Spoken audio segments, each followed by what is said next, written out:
It's Coach Curl here, and I'm here with MFB. I'm here with Matt fucking Bailey. Hey, Matty, welcome to Brisbane. Thanks, buddy. Love it here. Weather's good.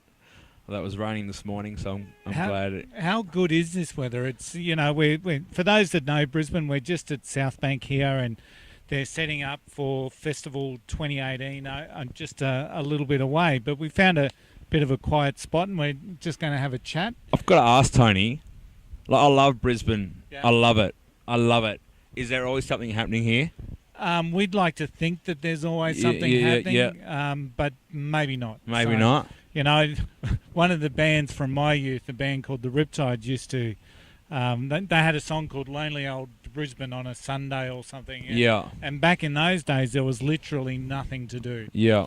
But there's always seems to be something Seems to happening. be You something. can always find a place where something's going on, whether it's a nice pub with a counter meal, or whether it's a walk along the water. I think that's what makes a city, when there's something always happening, rather than cities that this is something coming in every now and like waves. Yeah, and I think Brisbane City Council have got to be applauded for what they do. They put on like street fairs and musicians most days. Yeah. So I think that there's been a huge lift in what Brisbane is all about. Yeah. As you've noticed, so that's awesome. Yeah. No, I think the weather makes a difference too.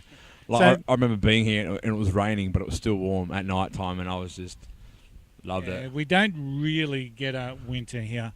No. And at the moment, I've got some family over in New York, and it's coming into spring over there. Of course, but they snowed today. So They are going into spring, and it's snowing. Yeah. So we don't sort of get that here, which is pretty cool. Yeah. Hey, Matty, tell me about "I'll Be There." You just recently did a remix recording. Re-recording. So, that song was my first song I ever wrote, and I always wanted acoustic. Always wanted acoustic because that's how I write everything. And it kind of took me a few years to realise, okay, it's just me and my acoustic guitar. That's me. And I've recorded that song. Like, people that have known me for the last 7-8 years have known how many times I've recorded that song. And I've always wanted acoustic, but every producer I've gone into, it's always ended bad, and they've done what they wanted. Yeah. And I was like, you know what?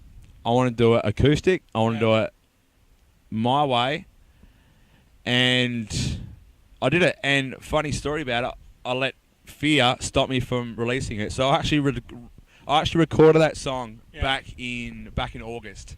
And fear stopped you from putting it out there. Yeah, because I was recording it.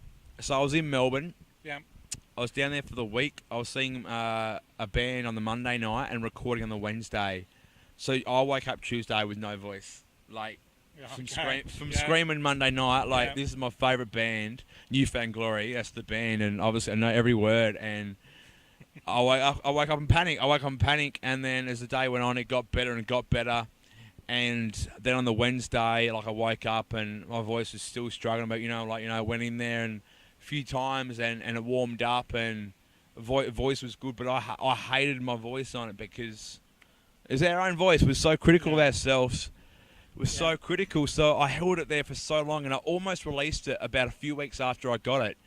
But there was something in it that the guy who recorded it, I said, dude, you got to fix that.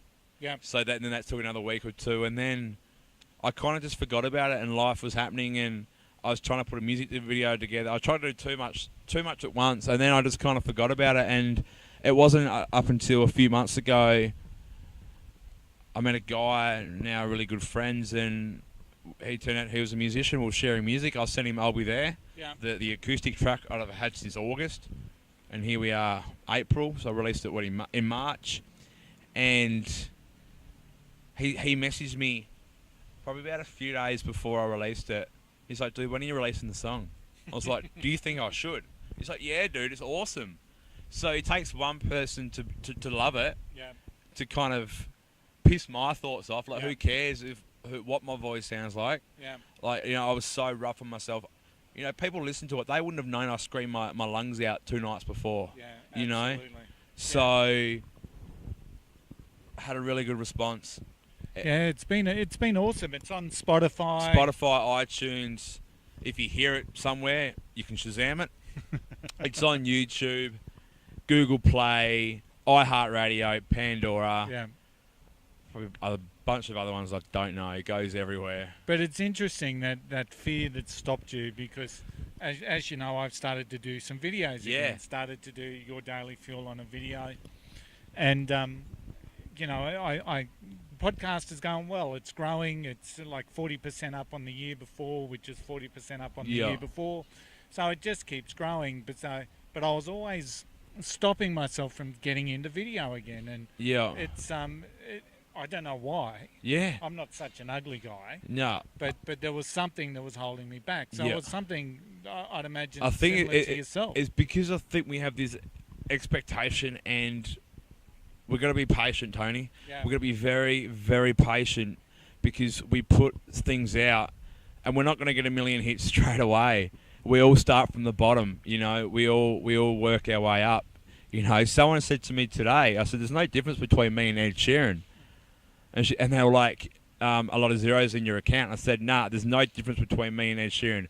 Just millions of people haven't heard my music yet. That's the same. I'm going to be the same guy on the stage, and that's we all do start from the bottom, and you got to do it. And I think last year when I was doing the movie The Dunes, obviously the associate producer on that, we shared the crap out of that on Facebook. And one thing I learned from that was, just because not everyone likes or comments, it doesn't mean they don't see it. Yeah. So, you know, at the moment, I'm taking a bit of a social media break from where I am day to day. Yeah. And I'm just sharing the crap out of my live videos. You know, I hit 100 live videos the other week, and Awesome. that's just like, oh my God, I did it. Like, I'm just kind of taking the moment to sink in and being grateful, because I never thought I'd be doing 5, let alone 100.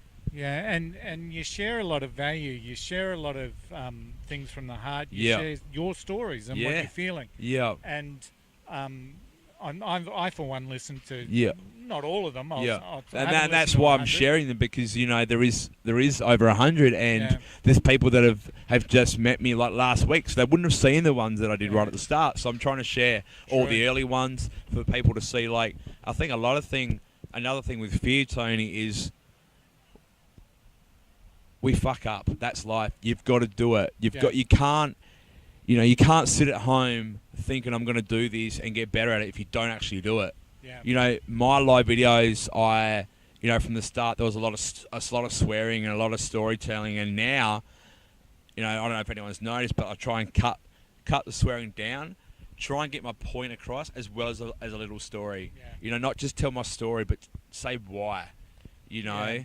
Yeah, and it's about trying to get your message to as many people as possible. Exactly. And whether we like it or not, when we swear, I mean, and, you know, I'm prone to the old F-bomb every now and again. And when we swear, it cuts some people out of what it is that we're doing. It really does. So for us to be, you know, I spoke at a business gathering for BNI Network 4 weeks ago. And I wear jeans and a polo shirt. That's me. That's my business. That's what I do.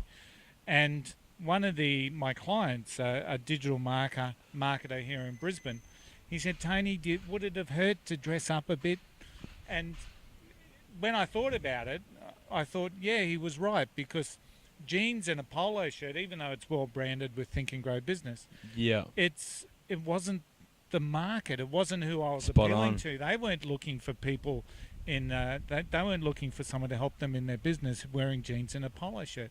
So sometimes it's about understanding who it is your audience is, and how best then to resonate with them. Spot on, because it's funny, like a mate of mine who's coached me in my live videos, he said, man, do your hair, dress nice. Yeah. You know, don't just look like, you know, slob on live video. Like people say, yeah, it is a live video, but you still got to, you don't know who your audience is, and that's why I've tried to cut back on the swearing. Yeah. Same with my music. Like I don't know, like the first EP had the little E for explicit. And you know, that was always me, and that was just me finding my way until, you know, I've got a bunch of songs now, and I know we spoke on our last interview in my next EP. I'll probably try and, I'm getting enough songs, and the time I get there, I'll probably have enough for an album, but I probably won't do an album. I want to put probably want to do 2 separate EPs, one after the other. That way I've got 3 EPs. Okay. And so is that about backup and follow on? Yeah, in a way. Like you kind of write a bunch of songs and then kind of look at, okay, these are all about breakups, or what kind of fits, what songs go, and then try and separate them. An album would be good, but I think an EP would just stretch it out a little bit more. Okay. To so I've got years in advance. Yeah. But the songs I've written the last 12 months, no swearing. Okay. So, and it's still from the heart. But I think it's like when you talk about, you got to look at who your audience is. Who you're going to address. Fake it till you make it. That is true in a way. You do have to, do this until you are well known, and then, in a way, but not be completely fake, because you don't want to be this completely different person. Once I'm a full-time musician, they want people to be like, that's always been Matt fucking Bailey. He's always been like that, whether he's got authenticity. Whether he's got to be authentic. Whether he's got 1 million fans or 100 fans, like he didn't change. Yeah, and I guess one of the messages that I took away is that I can be authentic while I wear a suit. Yeah. So I'm still me. I'm still Coach Curl. Yeah.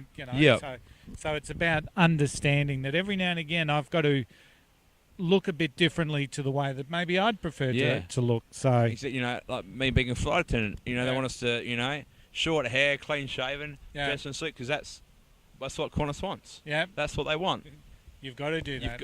You've got to. And it's interesting you were talking about being coached in the live videos, because and the journey that you undertake when you start moving into doing some of this. Yes, fair enough. You can start with an iPhone and you can just start doing selfie shots, and the sound's not great. So all of a sudden you need to think about improving your sound. Yeah. And then I know the journey that I've gone on with my videos that are just taken in my home office. Yeah. And, the equipment that I've bought in, I've bought in a camcorder. I've now got the lights, so I've got better lighting. Well, here we are. You've got a camera here. We've got microphones, plus that's running through a little digital mixer there. Little digital mixer. So it's you just continue to think of ways that you can really put out a polished product. Now it doesn't cost you the earth if you do it over time. So it's all about gradually improving the offer. A wise man said to me once, if you're not embarrassed by the first thing you put out, you launch too late. And so I'm a hell of a lot embarrassed about some of my first videos on YouTube, for example. They're woeful. But at the end of the day, there's another saying, it's better done than perfect. Yeah. So get it out there. If you've got something to share, get it out there. And one thing, and I'm going to say his name, I'm a big fan of Gary Vaynerchuk. Yeah. And one of my favourite quotes he says is document. Yeah. He's like, just document. Like, I'm uploading so much to my Instagram and Snapchat stories and Facebook. Yeah. I'm not trying to get fancy. Yeah. This is me. This is real life. Like, this is it. Yeah. Just document. It's better to document than trying to create some fancy stuff and wait till you've got the right equipment. Yeah. Like, the more you do it, you just get better and get better. Yeah. Yeah, I'd agree with that 200%. So,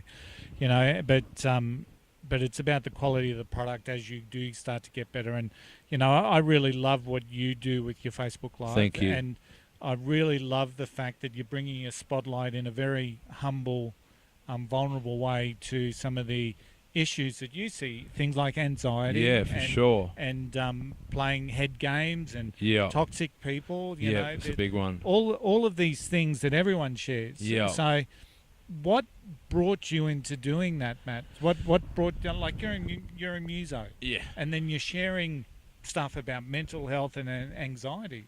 Yeah, well, I think for me, when I stopped drinking August 2016, that was a big thing, because my friendship groups changed, and I wasn't finding myself out on the weekends or out during the week drinking, and I just remember doing it, just a live video, and people jumped on. I was like, people are actually watching. And then I need to go back and have a look at my second and third and fourth one, because obviously that's where it just started continuing. Like, why would I do one? And I remember I did one in Vegas, that actual trip in August, and that wasn't about anything. That was just on my music page, that was just me in Vegas. But people were jumping on. And I felt that connection, because I was in Vegas by myself, didn't feel alone, but kind of felt disconnected. Yeah. And me being on live I think it was about midnight in Vegas. It was like 3, 4 o'clock in Australia, and people were home with jumping on. I'm like, it felt like they were there. Okay. So it was just a way to get stuff out, and they don't teach us. This is my biggest why I do these videos is they don't teach us this shit at school. No. And I struggled with a lot of the stuff, and now I get people opening up to me, and it's amazing. Yeah, and it's important for everyone to realise that we're in so much control over what we think and how we feel. Oh, 100%. And with a couple of little tweaks and hacks, Yeah. Matt gave up drinking, Yeah. which removed one of the demons. Steve Maraboli talks about sometimes you Love snuggle him. with your demons, some other times you wrestle with them. Yeah. But Matt just got rid of his demon. He Yeah. just pushed him aside. Yeah. So no longer wrestling. No. Is it still a thing in your mind that you want to have a drink or? I or is will. that gone? For my, three things why I stopped drinking: music, my debt, and weight loss. Yeah. I want all those things knocked off before I have a drink again. Because Okay. at the end of the day, if you want something that bad, you've got to give it up. Yeah. So drinking, it was just pretty much. I got to a point where I'm like, well, drinking isn't going to get me where I want to be. It's Yeah. not. And being a Great to have that clarity. yeah, it is, and it's taught me so. It's given me so much more confidence as well, Tony. Yeah. Being sober, and I never thought of that until like a few months ago because, when you have a few drinks, you say things you normally wouldn't when you're sober. 100%. I was talking about courage the other day in a video, and I purposely went out of my way to say it's not the stuff you drink on a Friday night. Yeah. Because it's that inner courage to do stuff that we never thought that we could do. It's funny. I was having a conversation with a girl one night, and the next day I followed up on the conversation, and she turned around and said, "Were you drinking?"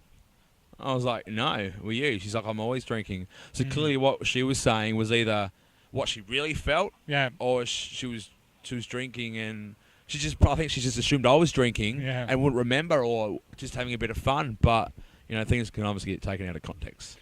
Yes, it certainly Context, can. but So let's just go back to some live video stuff again. Go for so it. they,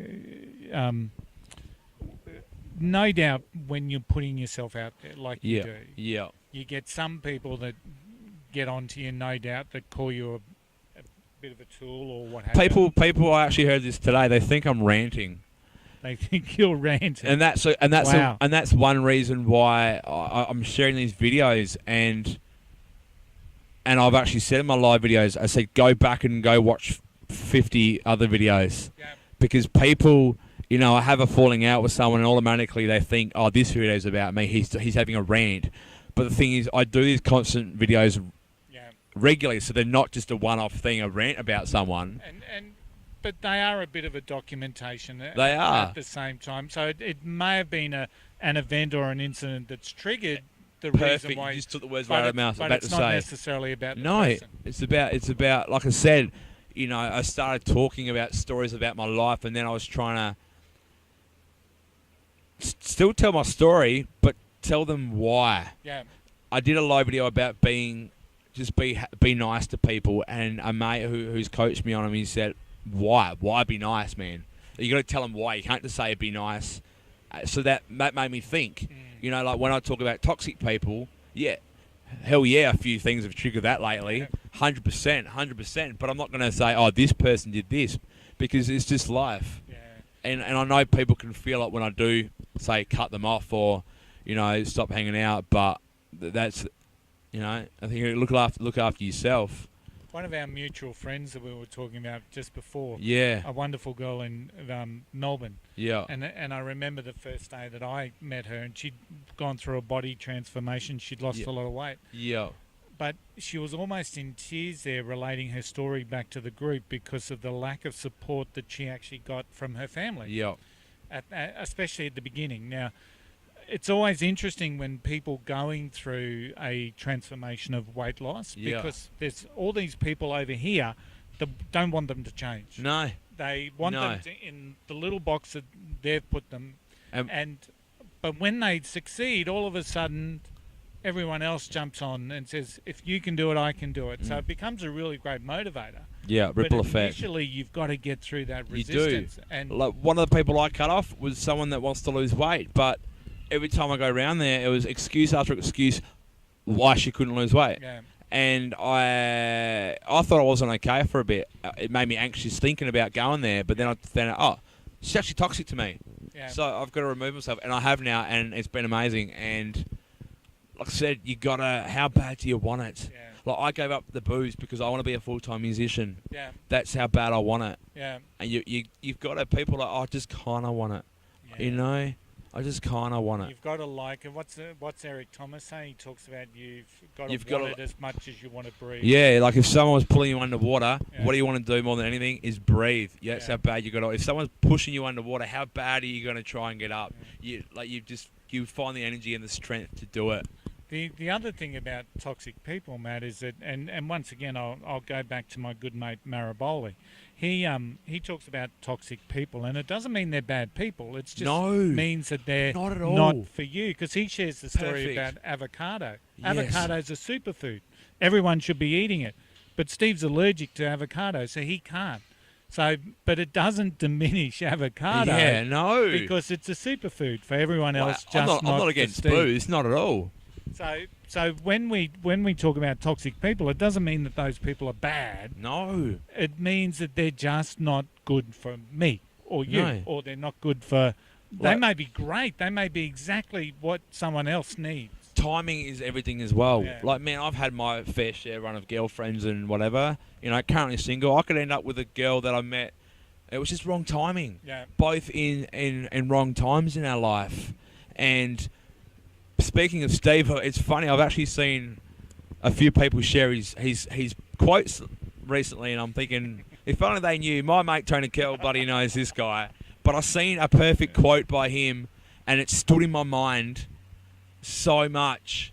It's just one of those light bulb moments, and it was, if someone does something more than once, it's not a mistake. It's just their behaviour. 100%, Tony. And when I read that, I'm like, that's when I stopped making excuses for people. Yeah. Stop trying to, make the effort with so much people and try and force them to, let's catch up. It shouldn't be hard. Yeah. You know? If you want someone in your life, make the effort. Like, man, I messaged you last week, and here we are. Yeah. Like, how hard was it? Yeah. You caused me no anxiety. I got a little bit lost, but here I am. But here we are. How can you get lost in Brisbane? Oh, I thought I ended up. Come over to the Brisbane side. It's just over there. I ended up past the botanical gardens there. That's that way. I was in the Queen Street Mall, and I went to the opposite direction. Yeah, behaviour is an interesting thing, and once again, Steve talks about you don't set goals, you set behaviours. Yeah. And I see you as a really good example of Thanks, that. Tony. Because the behaviour that you set for yourself in saying no more booze. I want these three things in my life. Yeah. And until I get them, I need to make some sacrifices. So many people can't make sacrifices. No. What do you put that down to? Not wanting it bad enough, and I think just not having the information and the knowledge. Yeah. You know, like, I didn't know how to be a full-time musician or any of this stuff we're talking about now. I knew nothing at school. You didn't know how to be an associate producer either. Exactly, and I winged it, and I was great. Yeah. Like, the lead actor, and the guy who wrote the film, he's like, dude, we're going to do so much more movies together.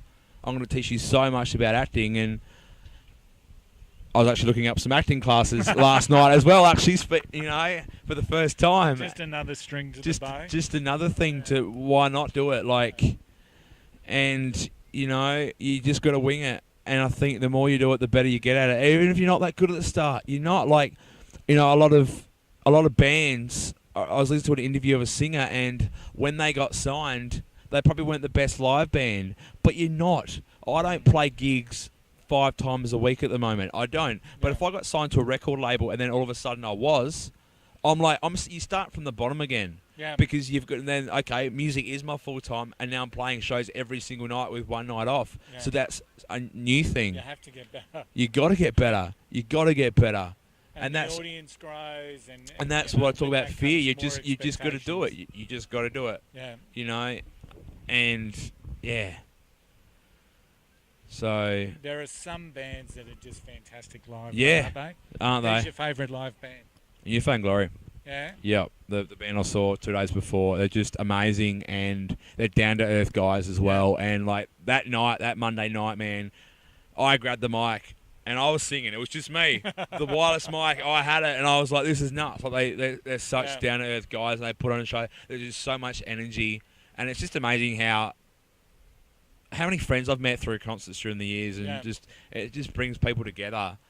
And yeah, you've just got to... Music, it's like a soundtrack of your life. It is. The first band I ever saw was, and I'd like to thank Jody Vasala for inviting me to this, but when I was still a little not a primary school, a high school guy, went to see the Angels at Festival The Hall. Angels, am I ever gonna see your face again? That was pretty cool, but straight after school, me and my mates went to a lot of underground bands, and we'd see bands like Screaming Tribesmen.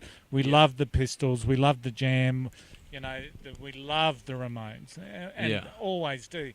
So, but all I have to do now is hear one of those songs, and it transplants me back. Yeah. Yeah, that's the power of music. Yeah. Absolutely. It's funny, a little funny story. I'll be there. Yeah. My mate and his girlfriend were getting busy, I'll say, and my song came on. So it's like moments like that. That's just like, that's unreal. They were getting busy to I'll be there. I'll be there. So was she cleaning the house, cleaning the kitchen, doing the dishes? That's what we'll say. We all get busy from time to time.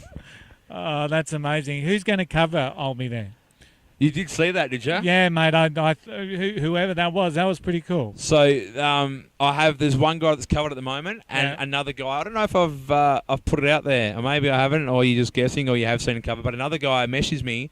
The same guy that said, when are you going to put this out, has messaged me, said, can I recover I'll Be There? He's going to record it, record it. And I'd love to see it as a duo with a female. That's happening, fingers crossed, everyone, October in Sacramento, California. Mate, that's going to be awesome. Yeah. So there's a video I've shared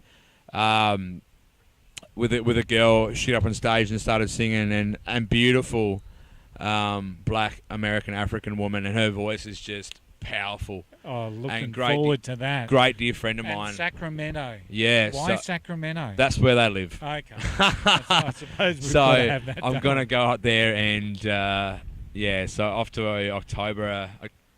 American October, spend Halloween, not sure where, but I'm just going to wing it, I think. Well, I'm doing the New York Marathon. When's that? November 4. You're kidding. It's Sunday, November 4. It's going to be an awesome thing, and it's one of those things about setting goals, setting behaviours. Yeah. It's about getting up every morning and doing it, and staggering and planning it out, and then having these little road maps where you've got to map around. I've had a lot of pain in my legs, so I've had to stop, and that's done like some crazy things to my mind because you map out this plan and you think it's all going to go perfectly, but it doesn't. No. So you've got to be able to stop every now and again, review, refresh. Your life is what happens when you're busy making plans. 100% true. And I've got $0 saved for America, and I'm thinking, how am I going to afford this? But it's October. Yeah. It'll happen. It'll happen. If you put your mind to it, and buddy, I've got 4 weeks off, and if I go for 2, I go for 2. And that's you got to set big goals, but don't be disappointed if you don't achieve all of it. Yeah. Like if you write a goal down, you want to save $5,000 and you only save 4. Be grateful you've got the 4, not the because if you didn't write it down, if you didn't send it, you'd have 0. 100%. Yeah. And go back into toxic people. You're 100%. It's not that they're bad people. We're just people. We do bad things or whatever. Yeah.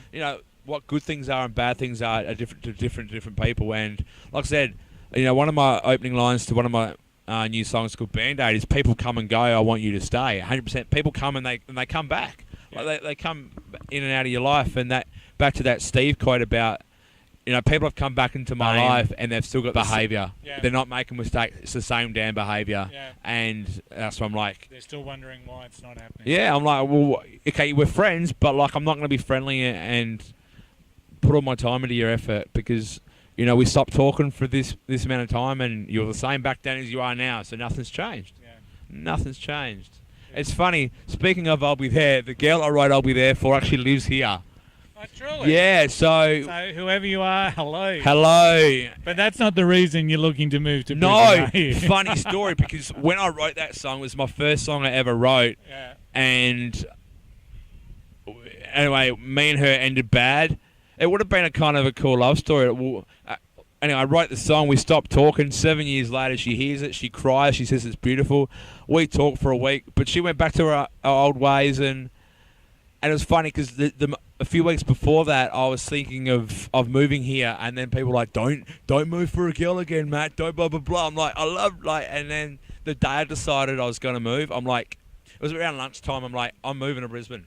Yeah. And then that night we spoke, and I cut her off. So.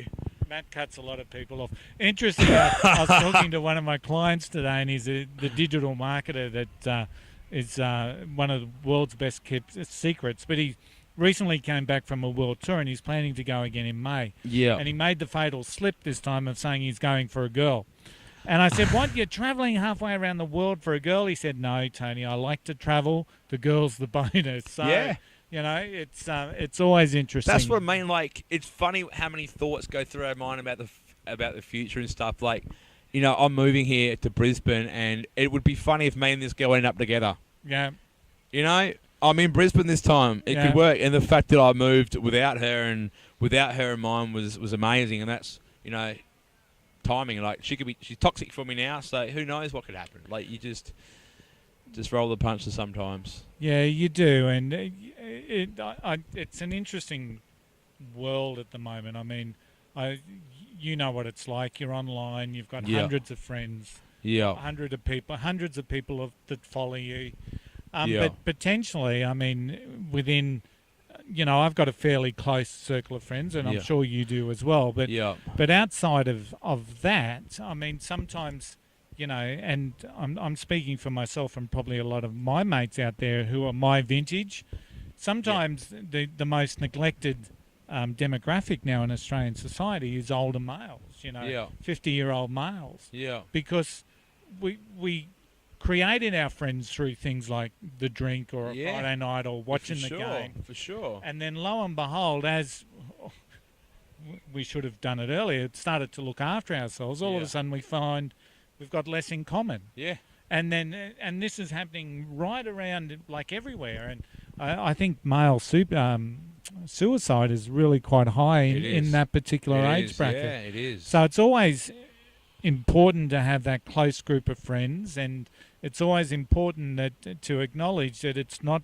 We've got to connect with people one-on-one, like we've done today, and like we've done every time that we've met. Yeah. And it's about connection, and it's not just about social and digital connection. No, not at all. It's about this. Yeah. And not necessarily relying on a beer to do that. Exactly. Yeah. And I said, man, when I stopped drinking was when this.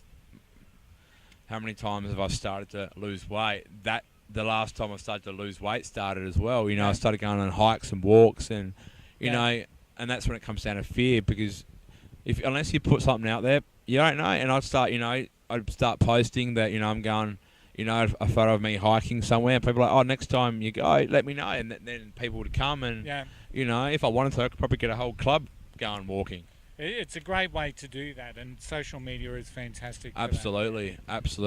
So, Matt, tell everyone how they can connect with Matt online. So I've just been talking about how bad it is to... No, it's not bad to connect online. It's awesome to connect online. It's very awesome. And a few months ago, when I thought I wasn't okay, I was like, you know what? I was going to do my normal thing and deactivate all my social media, go into hibernating, but then that just creates worse. So I started putting stuff out more. I started getting really vulnerable, Tony. I started doing videos on my Instagram and Snapchat saying, who knows if people, like, I know people, you can see who sees your stuff, but whether they watch it, some people do, and that's all that matters is 2 people see it out of 100, who cares? But I started saying, look, I feel like shit right now. I don't feel like getting up, but here I am hiking. Even when you feel like shit, you've got to do it. And now this time I kind of wanted to go into hibernating, but I'm just posting more stuff, and I'm still alive, and I'm still breathing, and I'm fine.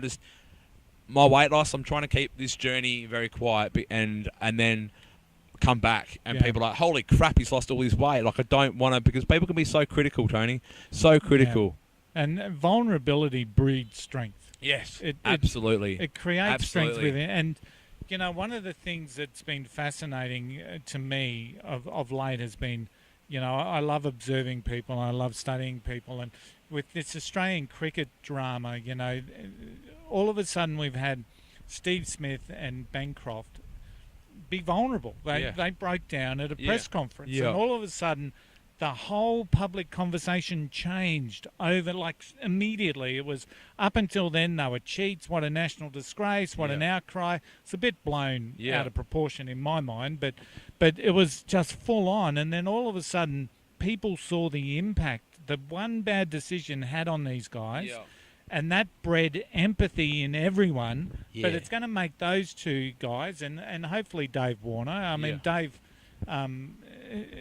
certainly not forgotten about within this discussion, but hopefully it'll make them all stronger and have that core of character that really helps them move forward. Yeah, and being vulnerable is good. And I had a mate recently, a few days ago, open up to some stuff that happened to him over the last few years. We kind of lost contact. We've reconnected again, and he watches my live videos, and he admitted all the stuff that happened. But the one thing I took from it, and the one thing I really respected him for, is he owned it. Yeah. And do these cricketers own what they did? Is that how they got vulnerable? I think they do now. Yeah. You know, and once again, just an interesting scenario. Their very first press conference over in South Australia was almost, I won't say it was cordial, but it seemed like I don't really think they understood the outcry that was going to happen. Yeah. So it was very lightweight would be a word that I used. Yeah. Then all of a sudden, it just exploded here on that Sunday, and I remember seeing Michael Clark grilled by I think Peter Fitzsimons. Yeah. And it was just like, wow, it's just bang. But I suppose one of the messages there, and you know, I've said this on my last podcast and at Dumb Leaders, once you breach your integrity, you lose control of the situation. 100%. So if you want to stay in control, stick to your core, stick to your character, stick to your values, and hold that image, because when you do that, you maintain control. 100%. Yeah. 100%. So Matt Bailey, you can find him on Spotify. Find me on Spotify under this is where it get complicated as well. You can find me on Spotify under Matt Bailey. I'll be there. There are other songs, but they're not mine. There's obviously a lot of Matt Bailey's, and then Matthew Bailey is my EP. Yeah. Snapchat, you can add me, Matt Arseface, ASS Arse. Instagram, I'm Matt Bailey. My Facebook page is Matt Bailey, or you can add me on Facebook, Matthew Bailey. All my live videos I make them public now, so everyone can watch them. Yeah. So follow him. He certainly does share a lot of great stuff, and stuff that resonates with people, and stuff that's certainly helping people. Matt, been a pleasure to have you, Tony, once again, mate, on awesome the Coach Curl podcast. Coach Curl here in Brisbane, Vegas. And for all you Brisbane people that listen to this podcast, Matt's moving to town. So I'm moving to town. When I'll let you know on the podcast when that happens and when he plays his first gig, and maybe maybe I've already got gigs lined up, like in Brizzy already. Like, you know, that's awesome. Connected with this guy through another band, and he's like, "Dude, I love your sound. Let me know when you're up here." And here we go. That's excellent. So until next time. This is Coach Curl. It's MFB, Matt fucking Bailey, signing off. Thanks, guys. We'll see you again next time. Bye.